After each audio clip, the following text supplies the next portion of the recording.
Hace unos domingos atrás compartí con ustedes algunos mensajes que seguían la línea de lo que dice Éxodo capítulo 34, versículos 2 y 3. Allí el Señor es el que está hablando y el Señor le dijo a Moisés: prepárate para mañana y sube temprano al monte Sinaí. Preséntate ante mí en la cumbre del monte, que no suba nadie contigo, ni se asome nadie en todo el monte. Tampoco debe haber ovejas ni bueyes paciendo delante del monte. Tuvimos algunos domingos reflexionando acerca de la primera frase, por lo menos, ¿no? Prepárate para mañana. Y en esos mensajes, no sé si decíamos algo nuevo, pero sí reconocíamos que hay que prepararse para el tiempo que viene. ¿Amén? Hay que prepararse para el tiempo que viene, ¿sí? Así como ustedes se han preparado con tiempo seguramente para venir a esta reunión, hay que prepararse con tiempo para el tiempo que viene. Ayer tuvimos aquí un encuentro de todos los servidores de la congregación, precioso encuentro. Y charla va, charla viene, muchos reconocieron que un gran problema que estamos teniendo todos en este tiempo es la falta de tiempo, ¿no? ¿A cuántos les pasa? Y quieren hacer más y no pueden, ¿no? Hay cosas que les llaman la atención, no sé, cursos, charlas, ¿no? Y me refiero a lo que hacemos aquí en la congregación, ¿no? Y resulta que la falta de tiempo es la problemática. Bueno, con algunos tuvimos la oportunidad de conversar o de desmenuzar un poquito más esa realidad y acordamos que en realidad no es una cuestión de falta de tiempo, sino que es una cuestión de que no determinamos exactamente cuáles son las prioridades. Nos cuesta mucho planificar a largo plazo, ¿no? Entonces el hoy siempre es tentador. Resolver lo que tengo hoy me llama mucho más la atención que resolver algo que va a suceder dentro de 2 años, 5 años. ¿Sí? Siempre me acuerdo que cuando era más joven, hace mucho, los predicadores solían comenzar las charlas preguntando: ¿dónde pensás estar dentro de 5 años? Yo también he usado esa frase hasta que me di cuenta que estoy quedando fuera de contexto. Porque ya no solamente no sabemos dónde vamos a estar dentro de 5 años. No sé cuántos de ustedes saben qué va a pasar mañana. ¿Sí? Entonces, no es una cuestión de falta de tiempo, sino una cuestión de decidir que en algún momento debo comenzar un proceso que va a durar bastante, pero que me va a asegurar los próximos 2, 3, 5 años, lo que sea, ¿no? Y esta serie que venimos predicando tiene justamente esa intención, la de prepararnos para el mañana, para el año que viene, para dentro de 2 años, para dentro de 10, lo que sea, pero siempre pensando en esas situaciones, esas cosas que pueden suceder que nunca imaginamos, ¿sí? Que nunca imaginamos. Hay algunas, muy pocas, creo, situaciones que nosotros quizá sabemos que nos van a suceder, pero hay un montón, la mayoría, que no tenemos idea de lo que va a pasar. Díganme, ¿cuántos de ustedes se hubiesen organizado distinto, hubiesen modificado algunas costumbres si alguien les hubiese avisado que venía una pandemia? ¿Alguien se hubiese organizado distinto? ¿Sí? ¿Alguien hubiese hecho un viaje? ¿Alguien hubiese adelantado el viaje, no? Yo, por ejemplo, hubiese adelantado un viaje a ver a mis padres. Los tengo muy lejos. Seguramente están ahí viendo ahora la transmisión. Pero si hubiese sabido que iba a estar 2 años sin poder viajar a verlos, hubiese adelantado eso, ¿no? Bueno, entonces la gran pregunta es: ¿por qué esperar a que sucedan las cosas si hay algunas en las cuales sí me puedo ir preparando? Entonces, en ese sentido, lo que hemos venido viendo en esos mensajes, se los resumo en una plaquita que va a aparecer ahí en la pantalla. Estas son algunas cosas que hemos aprendido en esta serie. Primero, que debemos dejar de ver a la iglesia como un lugar donde ir a salvarse. Casi todo el mundo piensa que la iglesia es para eso. Cuando no doy más, ahí voy para salvarme. Pero en realidad a la iglesia, a la iglesia debiéramos empezar a verla, dijimos, como un centro de entrenamiento para la vida diaria. Y aquellos que aprovechan este concepto y aprovechan las cosas que hacemos aquí, las escuelas y demás, se dan cuenta de que realmente es así, ¿sí? Una segunda cosa que dijimos en esta serie es que tenemos que aprender a distinguir lo que importa de lo que no importa. Y entonces vimos que la Biblia recomienda poner los ojos en cuestiones eternas. Por ejemplo, ¿alrededor de quién va a girar mi vida? Porque nos dimos cuenta, reconocimos esa noche en que nuestra vida muchas veces gira alrededor de cosas o personas que tranquilamente podemos perder, aún en las situaciones más naturales, como por ejemplo el fallecimiento, ¿no? En cambio, cuando nuestra vida gira en torno a Dios, al cual nunca podemos perder, la cosa cambia. Una tercera cosa que aprendimos es que fuimos creados con un propósito.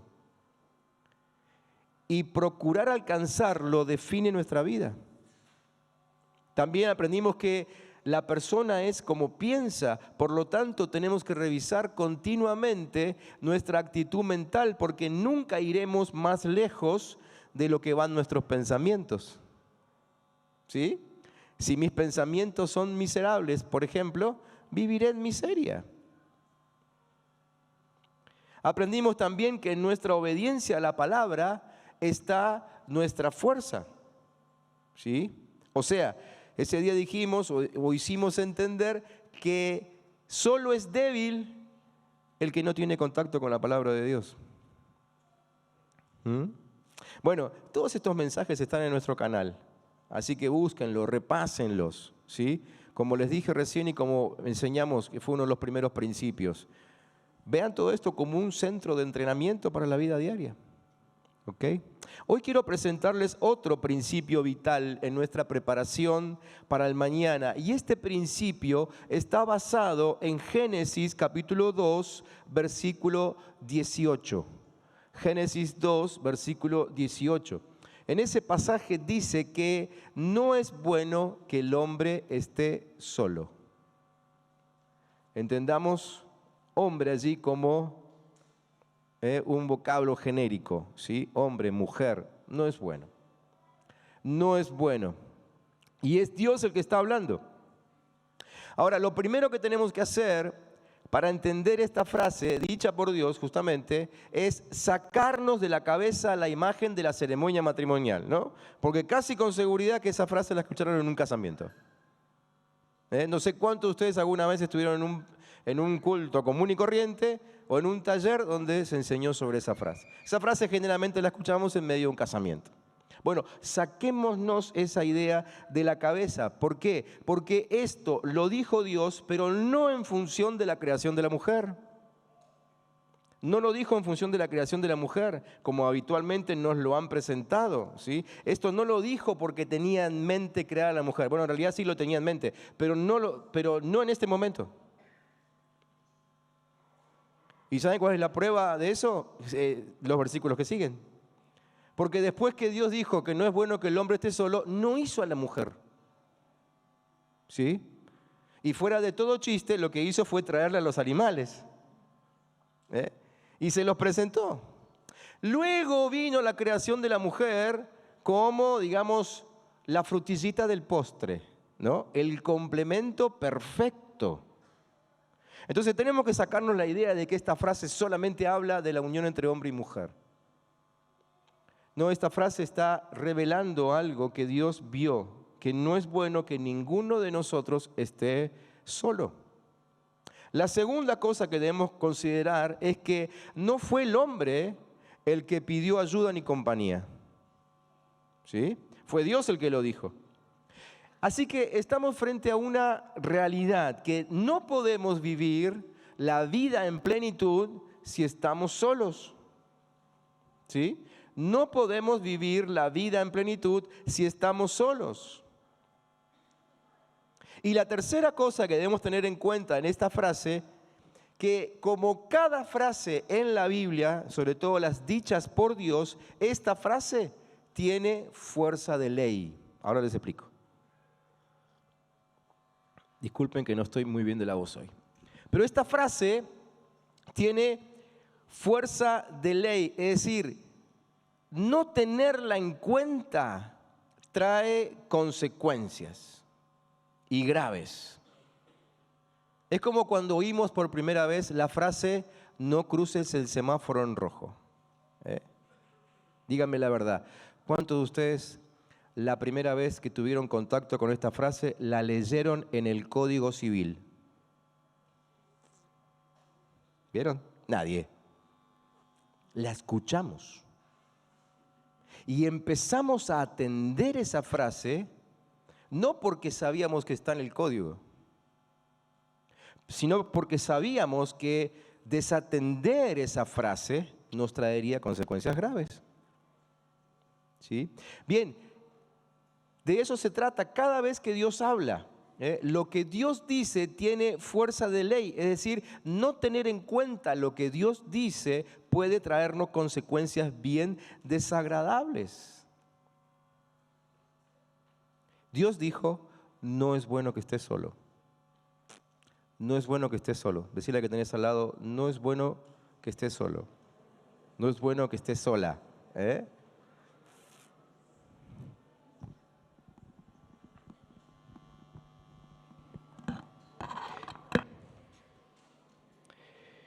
Y de ese texto, creo, el que tenemos ahí en la pantalla, nace el concepto del discipulado comunitario. El discipulado comunitario, ustedes saben, la mayoría de los que están acá saben de la importancia del discipulado, ¿sí? Y ni bien llegan a la congregación empezamos a hablarle acerca de ser discipulados. Y no pasa solamente en esta congregación, debe pasar en todas las iglesias cristianas alrededor del mundo, ¿sí? Pero el discipulado comunitario, sobre todo para la época en que nace la iglesia, la época de la iglesia primitiva, era un elemento vital, fundamental para ellos, porque en ese tiempo no había Biblia. Y mucho menos había programas de discipulado como tenemos hoy. No sé si alguna vez se pusieron a pensar en eso. ¿Qué programa de discipulado tenían los apóstoles, por ejemplo? ¿Sí? Cuando ni siquiera podían andar con una Biblia encima, me refiero a una Biblia de papel, ni había. Ellos estaban escribiendo la Biblia. ¿Sí? Entonces el discipulado comunitario era vital y hay algunos textos en el Nuevo Testamento que nos cuentan, fíjense, cómo ellos se manejaban respecto a este tema. Gálatas capítulo 6 dice, hermanos, es posible que alguno de ustedes caiga en la trampa del pecado. Ustedes, que son guiados por el Espíritu, acérquense a Él y ayúdenle a corregir su error. Discipulado comunitario.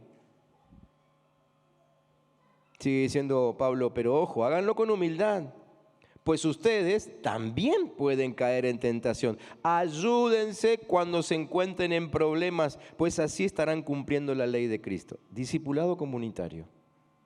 ¿Sí? Entre ellos se ayudaban, se recordaban las frases que habían oído de Jesús o que habían oído de alguno de los apóstoles o que habían oído de alguien que fue pasando la frase y de esa manera se la recordaban entre ellos y se ayudaban a crecer. Otro texto, Hebreos capítulo 6, versículo 12. No queremos que se vuelvan perezosos, más bien sigan el ejemplo. Sigan el ejemplo. Discipulado comunitario. ¿Sí? Sigan el ejemplo de los que reciben las promesas de Dios porque tienen fe y paciencia. Así que se contaban entre ellos las enseñanzas de Jesús y uno seguía el ejemplo del otro. Eso era el discipulado comunitario para ellos. Y la verdad es que la necesidad del discipulado comunitario y la fortaleza del discipulado comunitario nunca dejó de existir, sigue siendo hoy exactamente como en aquel tiempo, aunque gracias al Señor hemos podido agregar otras cositas, como por ejemplo tener una lección de discipulado, tener una Biblia de papel y hasta inclusive una en el celular, ¿no? En todo caso, podríamos decir que el discipulado comunitario, que aparentemente era voluntad de Dios, hoy es un poco más fácil de seguir, de realizar. El discipulado es, literalmente hablando, el proceso en el que una persona se convierte en erudito, en especialista de un tema. Y en el caso del discipulado cristiano, la especialidad del tema es la vida abundante. O sea, el discípulo es esa persona que comenzó un proceso a través del cual se va acercando a la vida abundante. ¿Ok? ¿Me siguen ahí? Si no sucede esto, no es un discípulo, porque la palabra en sí lo dice, ¿sí? La palabra discípulo implica un proceso de crecimiento. Si el crecimiento no existe, entonces no es un discípulo, es simplemente un seguidor de una filosofía, de una idea que le gustó, pero mañana puede cambiar, ¿no? Entonces, lo comunitario se hace vital. ¿Por qué? Porque todos nos ayudamos entre nosotros a que el proceso nunca se corte. ¿Me siguen hasta acá? ¿Sí? ¿Vamos bien hasta ahí? Todavía no llego al meollo de la cuestión, pero necesito que me vayan entendiendo esto de lo comunitario y cómo nos ayudamos el uno al otro. Porque entonces la calidad de ese proceso de discipulado siempre estará condicionada por la calidad de vida de la comunidad que rodea al discípulo. ¿Sí? Es decir, los discípulos que están siendo formados aquí nunca superarán la calidad que tenemos entre todos.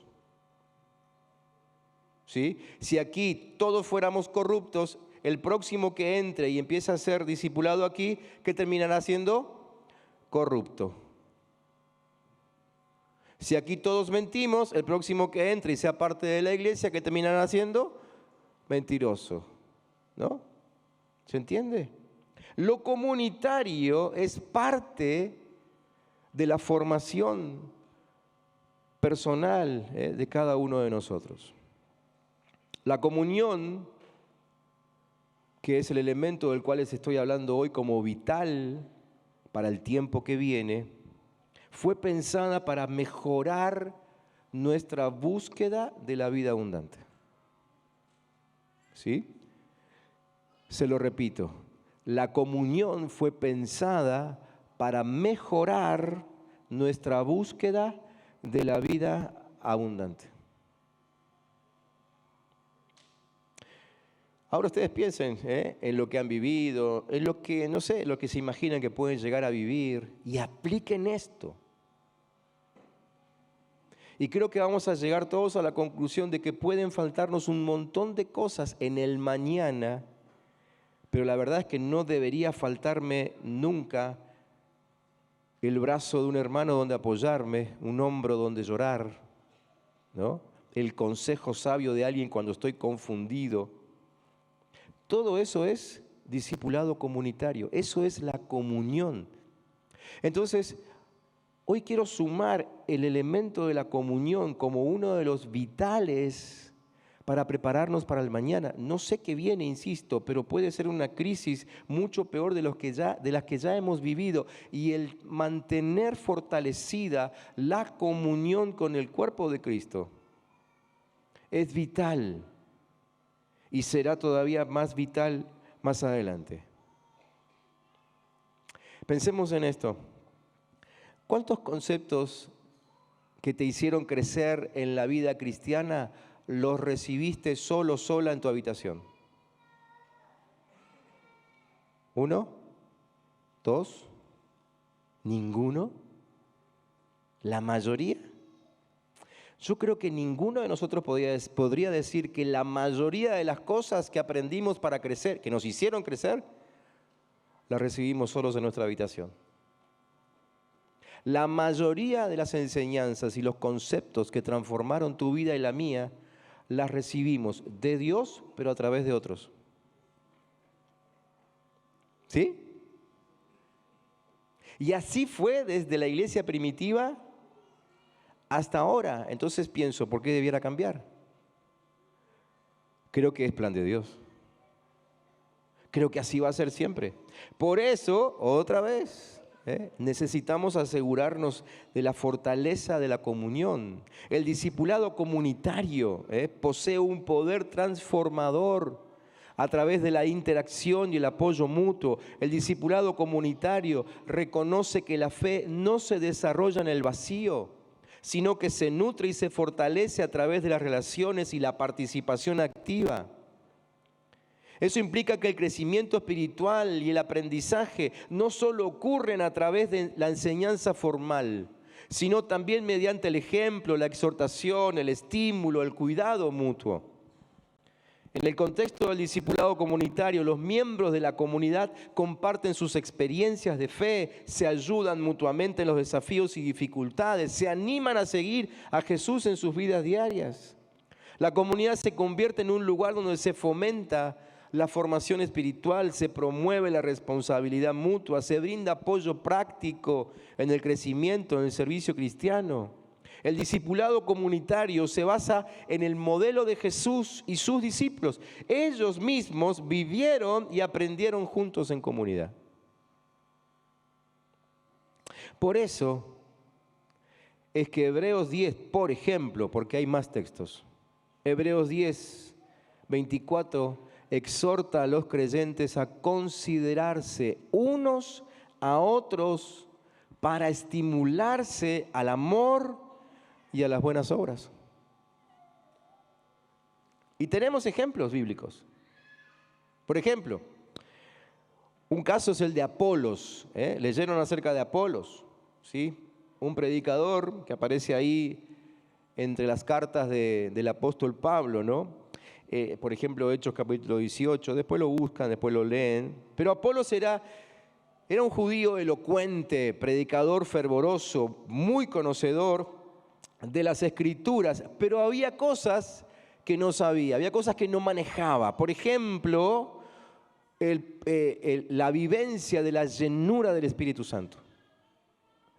Y se lo tuvieron que enseñar, ¿sí? Priscila y Aquila, otro matrimonio que aparece ahí, pero que no es tan relevante como Pablo o Pedro, por ejemplo, pero aparecen en un momento justo para mostrarnos que Apolo, el fervoroso predicador, necesitaba que Priscila y Aquila le compartieran sus dones.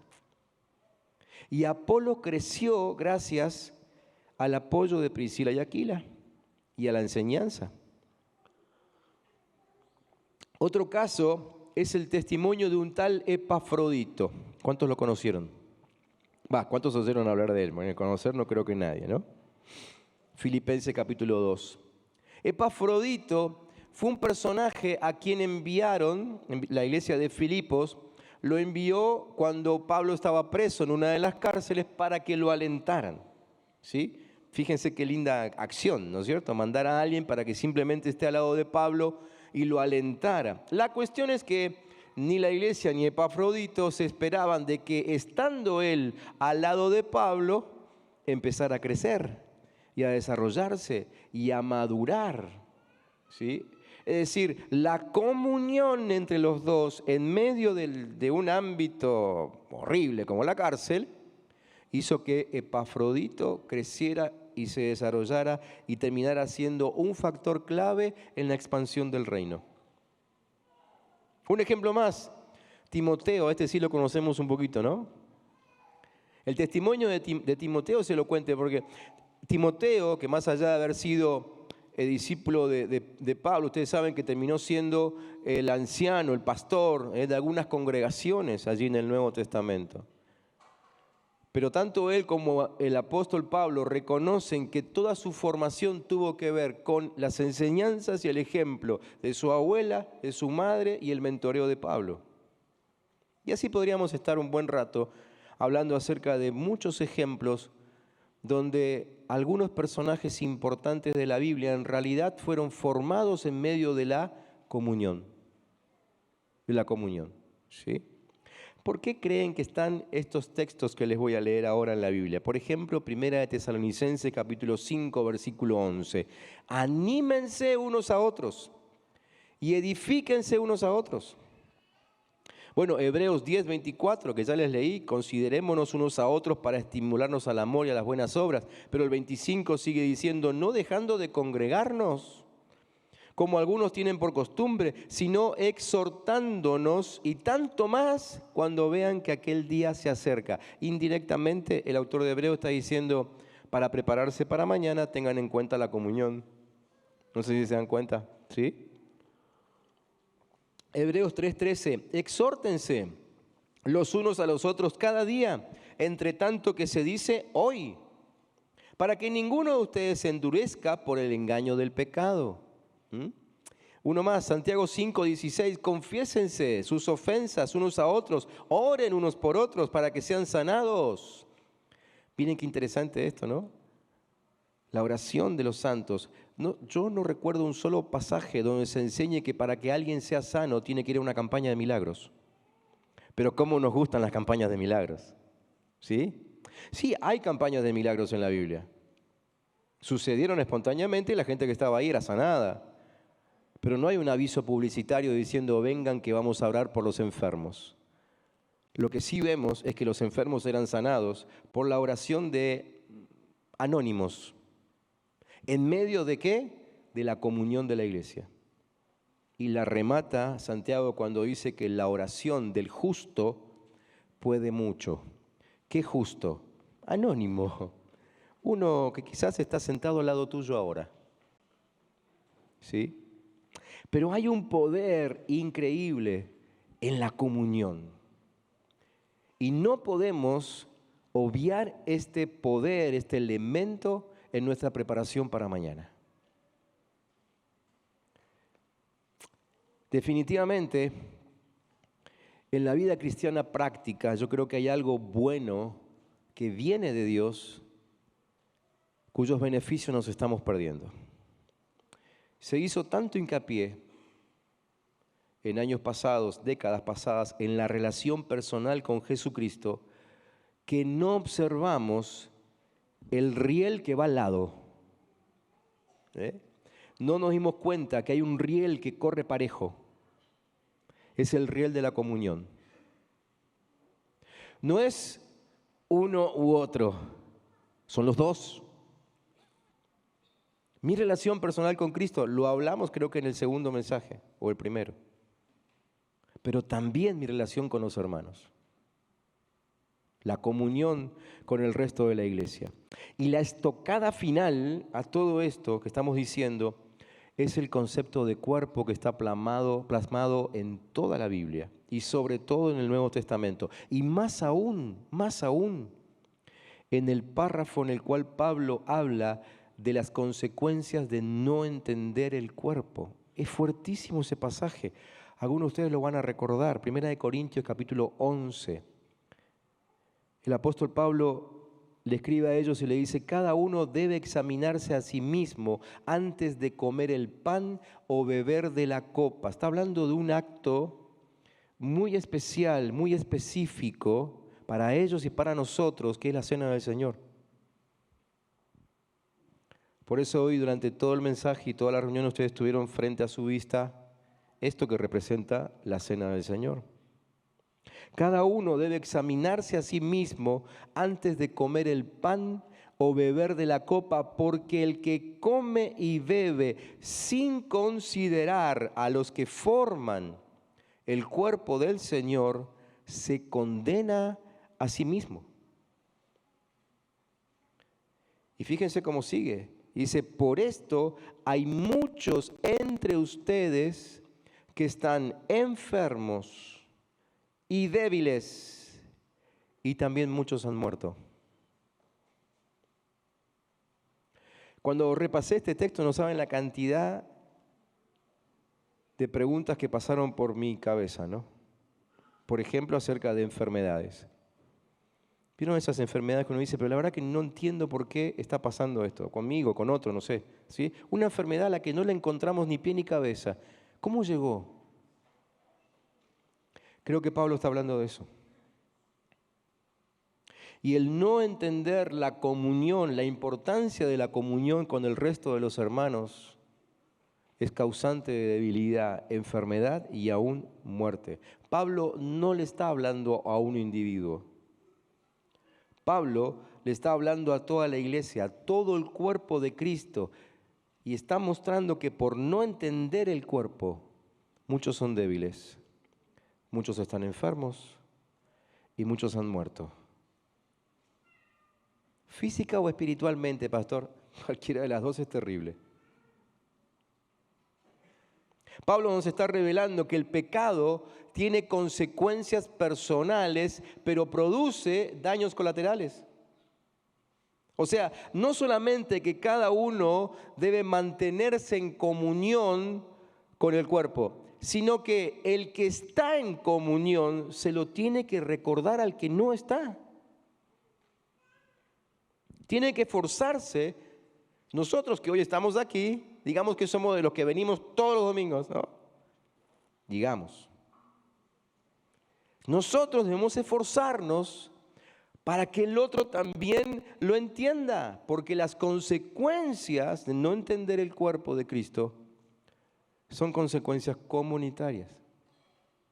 O sea, el que no tiene comunión con el cuerpo no solo se daña a sí mismo, porque se está perdiendo los dones que están aquí dispuestos para edificar su vida, sino que también me daña a mí, a vos, al de al lado. ¿Por qué? Porque Dios puso en ese que no está un don que nosotros necesitamos. ¿Sí? Me está privando de tenerlo. Por ejemplo, digamos que alguien tiene el don dado por Dios de entender estos tiempos, ¿sí? Y de resolver cuestiones financieras. Digamos que tiene ese don, ¿sí? Pero se resiste a venir regularmente. Esa persona obviamente recibirá su trato de parte de Dios, entre ellos se arreglarán. Pero vos y yo andaremos desesperados por encontrar un camino en medio de la crisis, porque el que debiera mostrarnos ese camino no está. ¿Cuánto me están entendiendo? Entonces las consecuencias son personales, pero hay daños colaterales. Yo termino quizás sumergido en una angustia por no saber resolver los problemas. Quizás aún estoy clamando a Dios diciendo, Señor, ¿cuándo me vas a responder esta pregunta para acomodar mi economía? Y Dios del cielo dice, en realidad yo ya lo respondí, les mandé a alguien que tiene la capacidad de guiarlos, pero bueno, ese alguien no quiso ir. Otro día hablamos de cómo resuelve Dios este tema con su amor y su misericordia, ¿no? Pero necesito ponerles un ejemplo extremo para que nos demos cuenta de cómo todos aquí somos necesarios. ¿Y cómo funciona esto del discipulado comunitario? ¿Cómo entre todos nos ayudamos a crecer, a fortalecernos?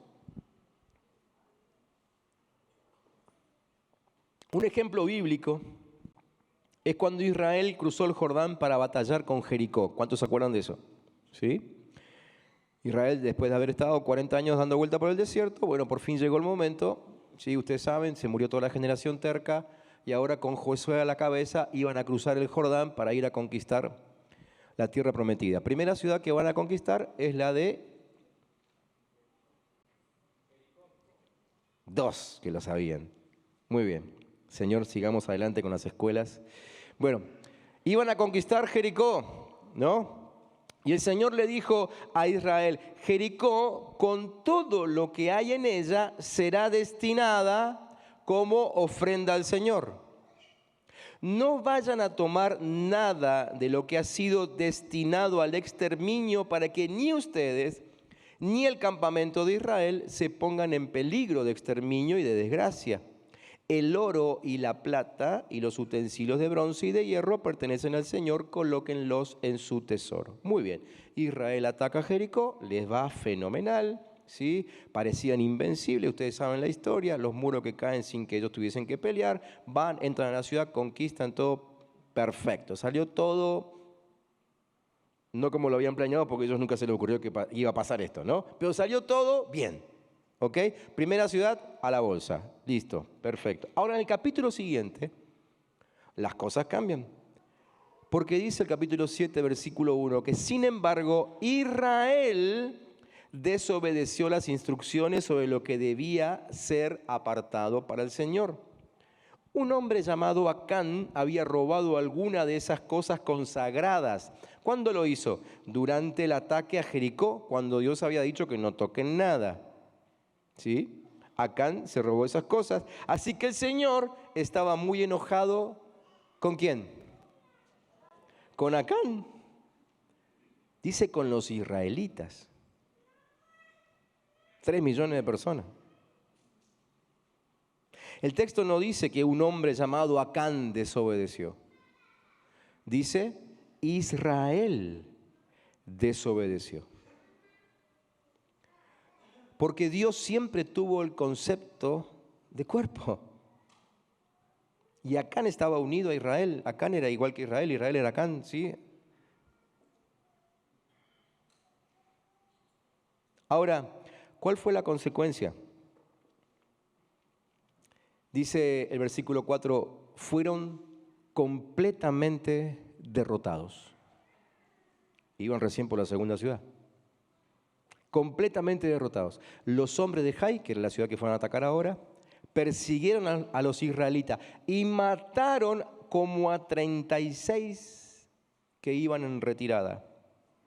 Los israelitas quedaron paralizados de miedo ante esto y su valentía se desvaneció.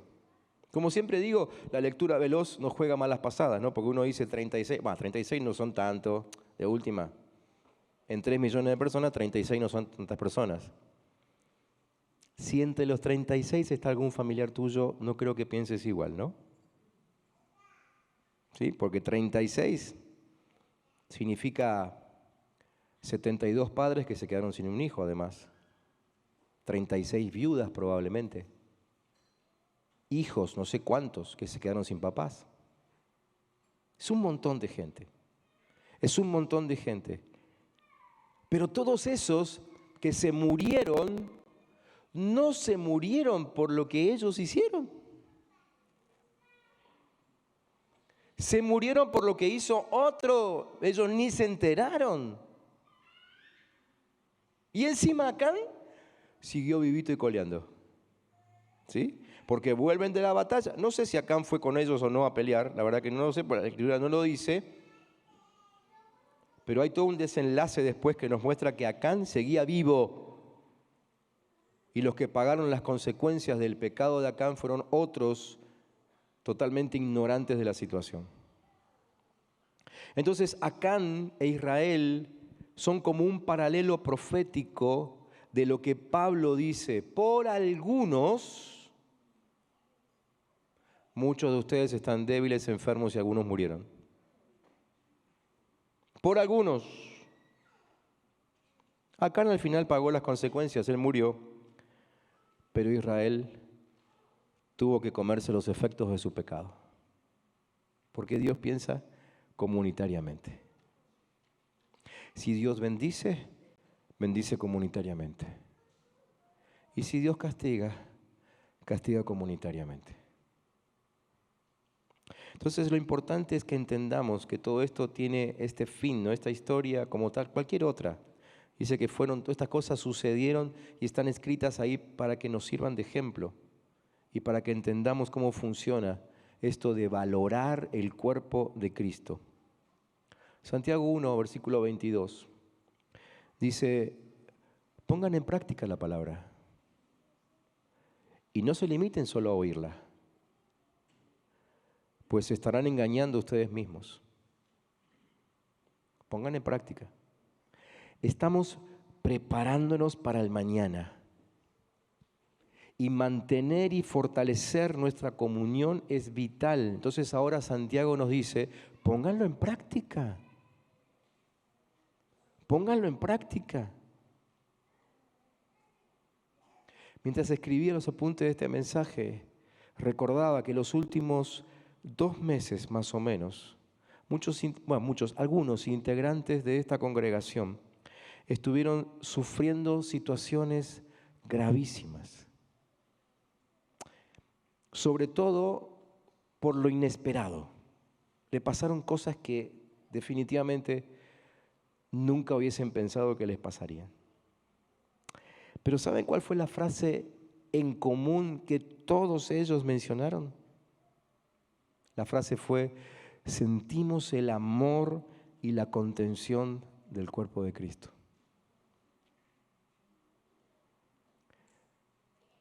Porque la comunión nos hace bien.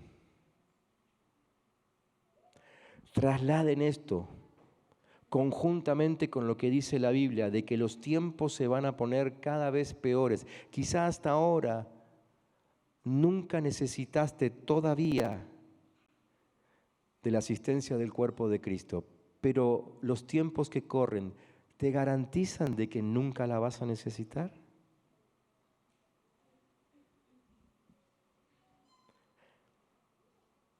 Entonces yo pienso, después de estos ejemplos, ¿no?, de estos hermanos de la congregación, pienso en los que tuvieron que pasar situaciones parecidas, pero están solos. La verdad, no sé si alguien lo lograría sin perder la fe en el camino. ¿Cuánto de conscientes estamos de que somos parte de un cuerpo? Por eso es que la estrategia del enemigo es dividirnos. No es que a él le preocupe, no es que él quiera verte peleado con el otro. No, lo que él sabe es que si estás unido al otro, sos imparable. Esa es su estrategia. Pensemos, y con esto voy cerrando, en esta verdad. Cuando repasamos la armadura de Cristo, ¿se acuerdan de la armadura de Cristo? Efesios capítulo 6, ¿leyeron eso por ahí? Están ahí, aparecen los elementos que Dios dice que debemos tener y que serán nuestra armadura. No sé si alguno de ustedes alguna vez se dio cuenta, leyendo todos los elementos de la armadura, que no hay ninguno para la espalda.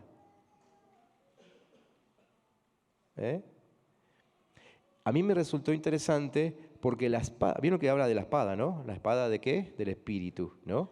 Pero la palabra que se usa ahí en el original no es la espada larga, como cuando uno ve una película que iban todos juntos y con la espada iban cortando lo que venía. No, sino que es una espada corta que servía para la lucha cuerpo a cuerpo. ¿Sí? Pero aún así, no hay nada para la espalda. ¿Por qué? Porque la Biblia da por sentado que tu espalda y la mía están cubiertas por la comunión con el cuerpo de Cristo.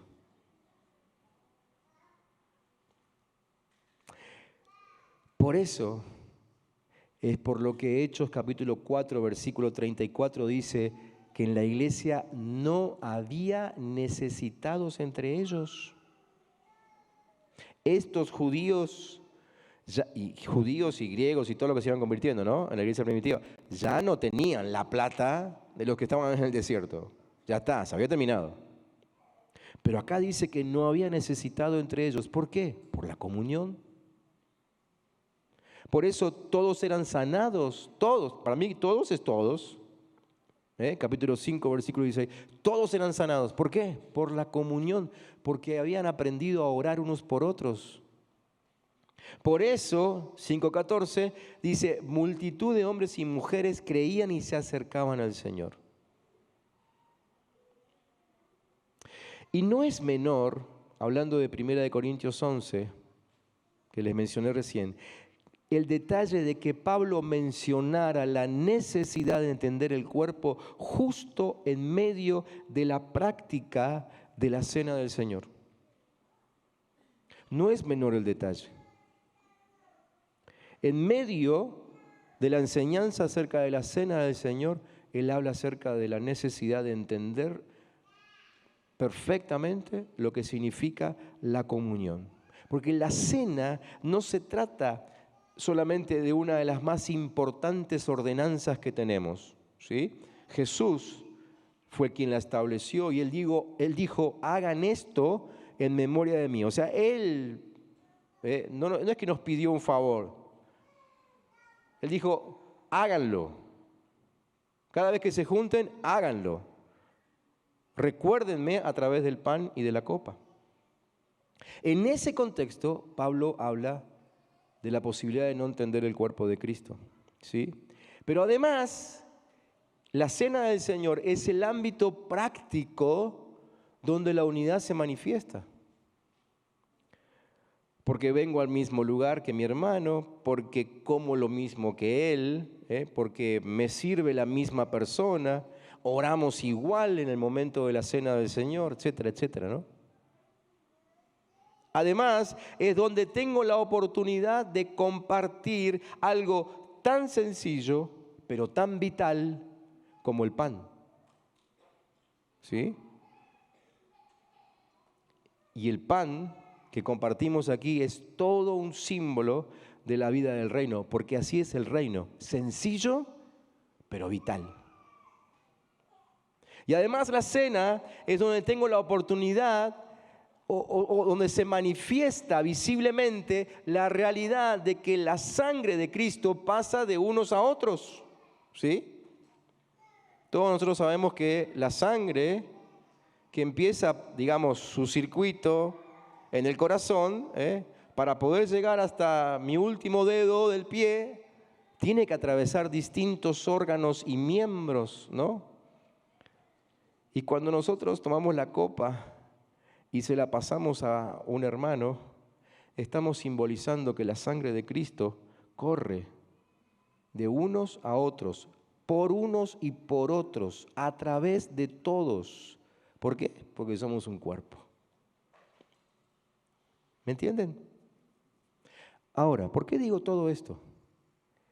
Porque no sé si ustedes han observado, pero en el equipo pastoral sí lo vimos, que el tiempo de cena del Señor ha pasado a ser un domingo más. ¿Sí?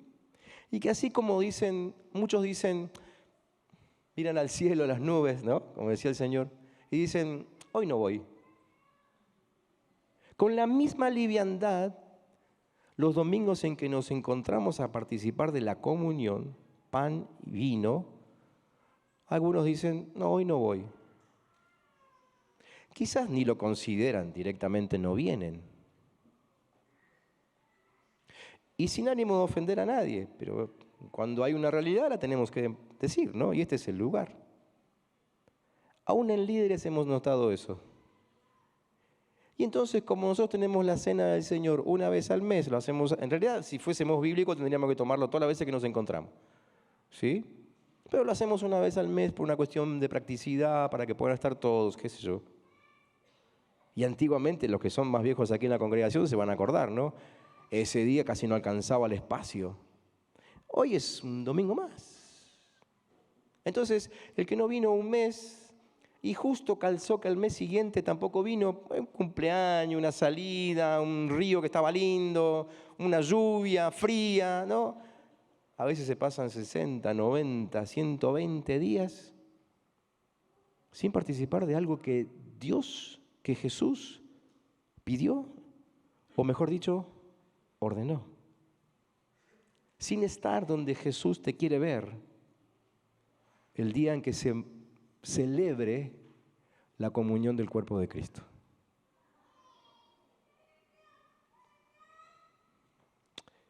Digo todo esto en el contexto de que nos estamos preparando para el mañana. Yo no sé si continuamos sin prestar atención a la comunión, si esto no nos jugará una mala pasada en un futuro muy próximo. El domingo que viene es domingo de cena del Señor. Siempre lo hacemos el primer domingo del mes. Así que el domingo que viene es domingo de Cena del Señor. Y me pregunto, ¿entenderemos suficientemente este mensaje como para no faltar el domingo que viene? Digo porque algunos hermanos son quincenales, ¿vieron? O sea, el que está hoy, si sigue la regla, el domingo que viene no va a estar. ¿O sí?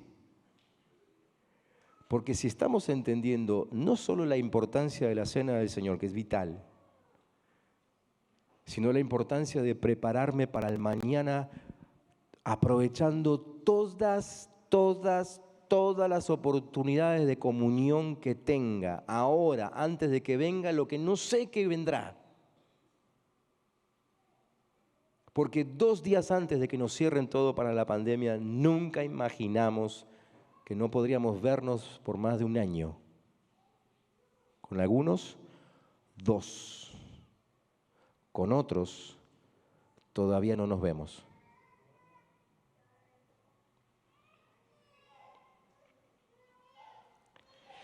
Muchas veces no vemos la efectividad de tener un hermano al lado porque solamente estamos observando la piel de tejón. ¿Saben que las carpas de Israel en el desierto estaban hechas de pieles de tejón? ¿Y saben de qué estaba hecho el tabernáculo? De piel de tejón. O sea, de afuera el tabernáculo era igual que cualquiera de las carpas de los israelitas. La diferencia estaba adentro. Porque dentro del tabernáculo había presencia de Dios. Y nuestro problema es que muchas veces vemos al hermano y claro, de afuera no nos dice nada. Es como yo, es como el otro. Lo vemos como cualquier otro. Si otro me engañó, este seguro que me engaña también. ¿No? A nuestro hermano lo vemos con las fallas típicas de la piel de tejón. Pero no consideramos de que dentro de él habita la plenitud de Cristo. Él también es templo del Espíritu Santo como yo. ¿Cuánto me están entendiendo? Y para que esto no termine con puro llanterío, quizá algunos observaron que hoy no tuvimos nuestro tiempo habitual de saludos. ¿Sí? Nos gusta mucho saludarnos. No sé si después en la semana continuamos con el mismo espíritu, pero nos gusta el tiempo de salud. Entonces, en realidad, lo hicimos a propósito así, para que ese tiempo lo tengamos ahora. Y para que ahora, mientras ya van subiendo los músicos, corriendo rapidito, al ritmo de la pachanga, mientras ellos nos ministran aquí y nosotros tratamos de cantar entre lo que vamos a ir haciendo, me encantaría que todo el mundo empiece a moverse en este lugar y abrace a cuantos pueda y le digas, te necesito. Te necesito. La verdad, te necesito. No sean agrandados, no le digan a nadie, vos me necesitas. Esperen que se lo diga él, ella. Pero díganle, te necesito. Y si alguno se da cuenta de que trató a su hermano o hermana mirando solamente la piel de tejón, anímense y pídanle disculpas. Pidan perdón. Pidan perdón. La Biblia dice que tenemos que pedir perdón a nuestros hermanos. ¿Sí? Y quizás por ver solamente la piel de tejón, verlos desde el lado de afuera, no tuvimos en cuenta que lo que necesitamos para nuestra vida, Dios lo había metido en la vida de él o de ella. Así que vamos a caminar un poco por este lugar, Vamos a abrazarnos y vamos a decir, te necesito. ¿Qué les parece? ¿Sí? Si sirve, quizás sería bueno prender las luces, así no se tropiezan y no hacemos papelones. Y hermanos queridos, de corazón, los espero el domingo que viene a compartir la cena del Señor. De hecho, les pido que me den una manito en esto. Ayúdenme. Y los que no vinieron, llámenlos en la semana y díganle, che, venite el domingo que compartimos juntos la cena del Señor. Los que están viendo ahora desde casa la transmisión, vengan el domingo, compartamos juntos la cena del Señor, ¿sí? Y no faltemos nunca más cuando hay oportunidades de tener comunión los unos con los otros, porque nos estamos preparando para un mañana que desconocemos. Que Dios les bendiga.